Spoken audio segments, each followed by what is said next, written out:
Hola, hola, ¿qué tal? Soy Guillermo Rodríguez, doctor en Historia, y el día de hoy quiero hablar con ustedes de un tema poco conocido, pero que es fundamental para entender de mejor forma nuestra identidad como mexicanos.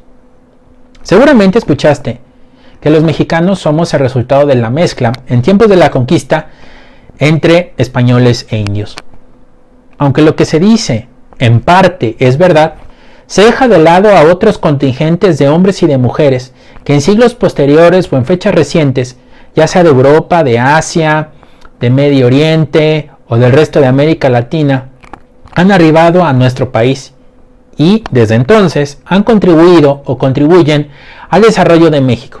Sin embargo, existe un sector de la población que es víctima de discriminación y que apenas el año pasado, con ayuda de organizaciones civiles, académicos y de algunos políticos, consiguió ser reconocido constitucionalmente. Estoy haciendo referencia a los afromexicanos.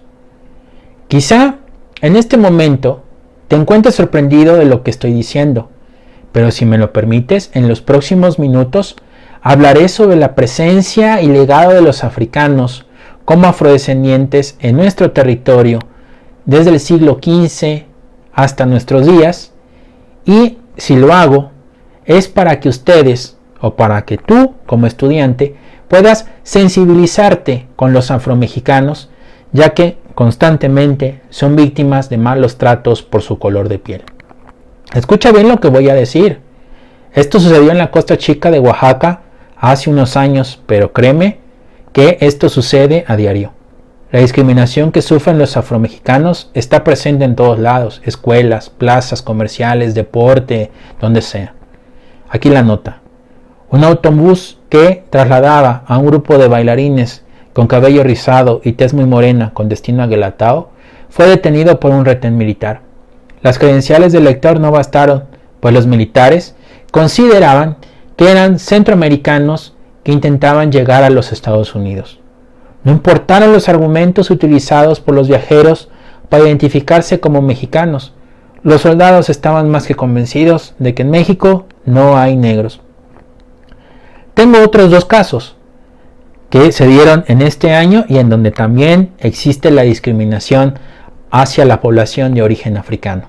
En un programa de televisión, el cantante Enrique Guzmán, en una plática, en donde también participó el cantante Kalimba, un afrodescendiente, Enrique Guzmán llegó a expresar que los negros eran buena onda como esclavos. Mal por él.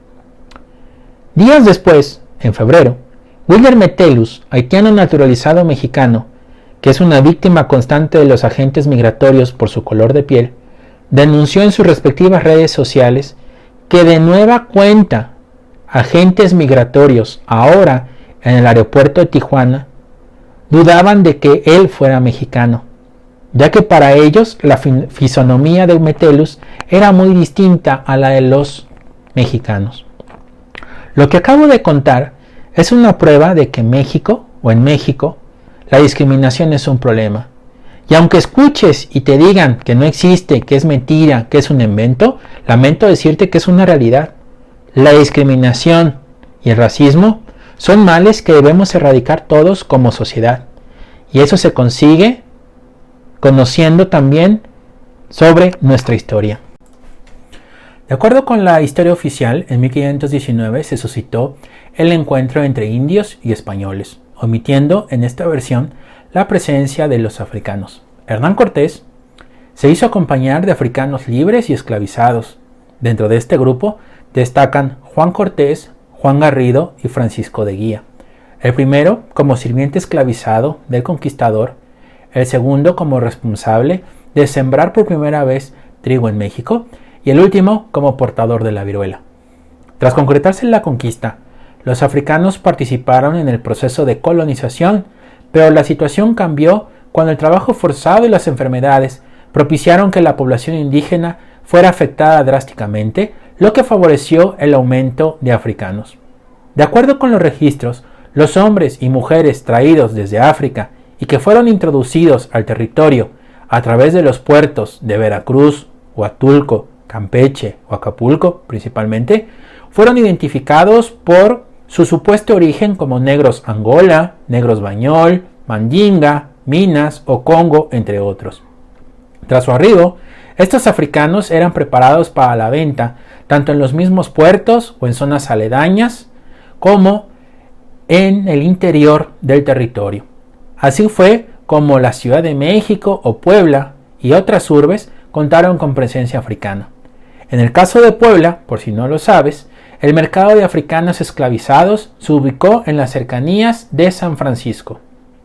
Ahora bien, los africanos, una vez establecidos, además de mezclarse con indios y españoles, desempeñaron un gran número de actividades vinculadas con diversos oficios tanto en el campo como en la ciudad, pero fue sin duda alguna el servicio doméstico en donde tuvieron mayor presencia. Hasta este punto se puede percibir la integración del africano y sus descendientes, pero también se dieron casos de resistencias.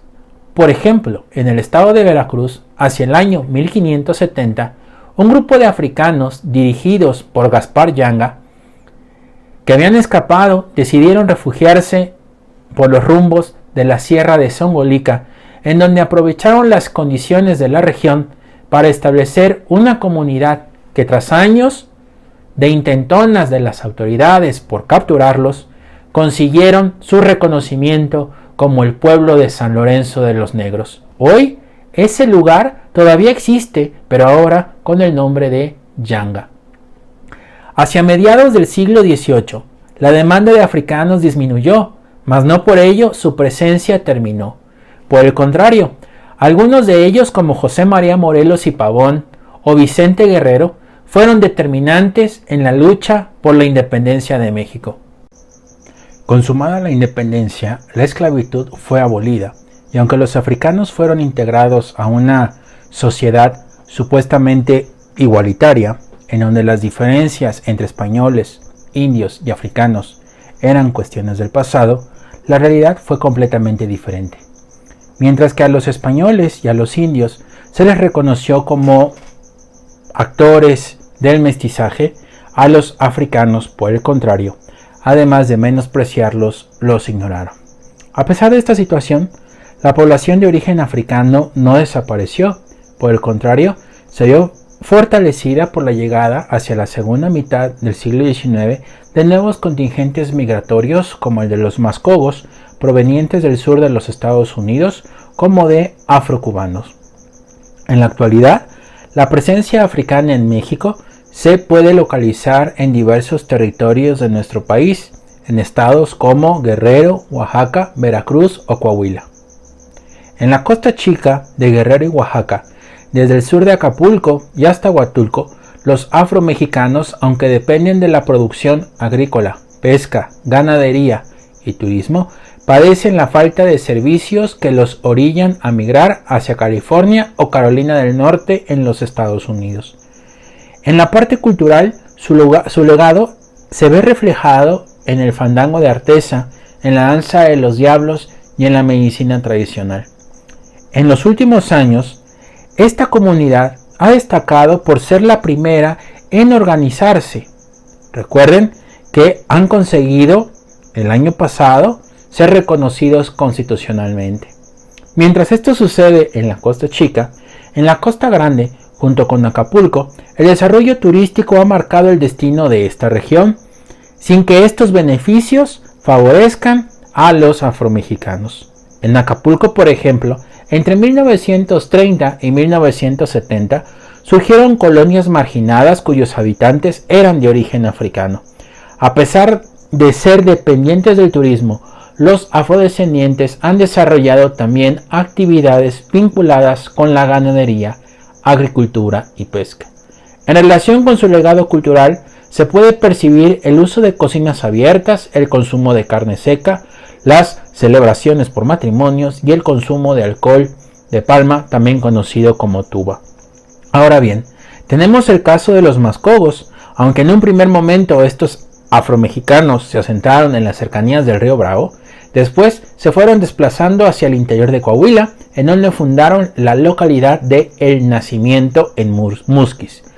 Los mascogos se dedican tanto a la siembra del maíz y frijol como a la crianza de ganado vacuno y caprino.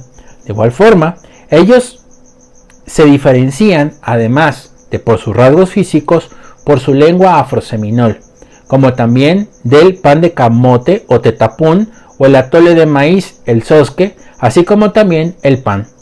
También sobresalen por sus cantos tipo gospel entonados por las mujeres en las fiestas. Ahora bien, a diferencia de Guerrero, Oaxaca o Coahuila, en Veracruz, los afromexicanos han sido reconocidos por su herencia cultural y por la presencia de pueblos negros.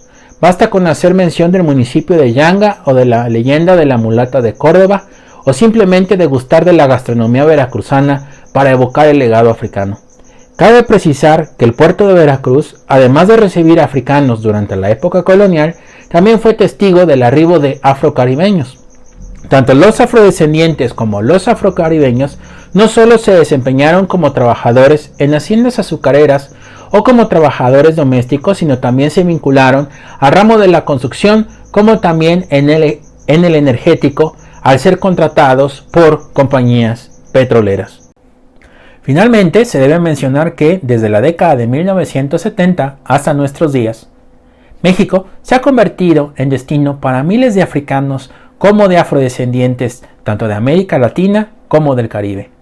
Ya sea por cuestiones económicas, políticas o académicas, su presencia se hace evidente en religiones afroamericanas como la santería o el candomblé, como también de géneros musicales como el reggae, la cumbia o la salsa, así como también de danzas como la afrocubana, la afrobrasileña y la capoeira. Sin duda alguna, lo que acabo de describir confirma la existencia de los afromexicanos, pero también de la discriminación.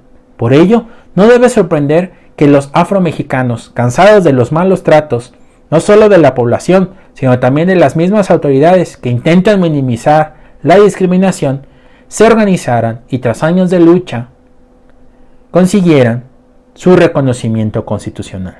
Es decir, aceptar que existen y que son parte de nuestra identidad como mexicanos, tal y como quedó expresado en el artículo 2 de nuestra Constitución en su apartado C, que a la letra señala lo siguiente: se reconoce a los pueblos y comunidades afromexicanas, cualquiera que sea su autodenominación, como parte de la composición pluricultural de la nación. Tendrán en lo conducente los derechos señalados en los apartados anteriores del presente artículo en los términos que establezcan las leyes, a fin de garantizar su libre determinación, autonomía, desarrollo e inclusión social. Pese a este logro, aún falta mucho por hacer, sobre todo acabar con expresiones y actitudes discriminatorias. Por ello, mi invitación para que ustedes, que son no solo el futuro, sino el presente de México, se interesen más por conocer su pasado, pero sobre todo por ser empáticos con quien sea diferente a ustedes. Pero bueno, si te gustó este video, regálame un like y si gustas, suscríbete a mi canal. Nos vemos. Hasta luego.